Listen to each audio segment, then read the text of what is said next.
看看有没有鸟啊？有鸟的话呢，赶快飞出去。哎呀，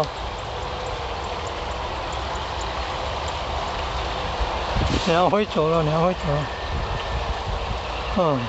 它那么高哦，那个也不能用楼梯上去了，它那又太危险了，那么高，采收危险，用这个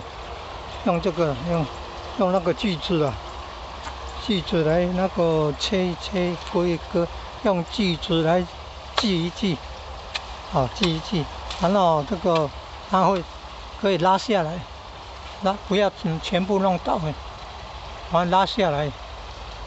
就可以变低了，变低了就可以拿得到那个香蕉了。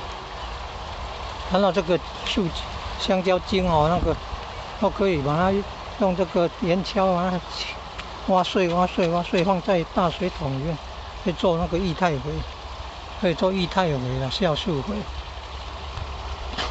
外国人还有把那个锯断，然后中间把它挖成一个好像容器啊，它久了以后有那个香蕉液体啊，香蕉液了还用杯子舀起来，不晓得是不是够新鲜，是不是有什么感染了？它有用那个保鲜膜把它盖起来，然后久了以后，它就那个分泌那个香蕉液，然后再用那个杯子把它舀那个香蕉液。你看香蕉水就是这样来的嘛。香蕉水，你网络搜寻那个，好像是跟那个油漆工程有关的不是这个可以舀来喝的那个香蕉水。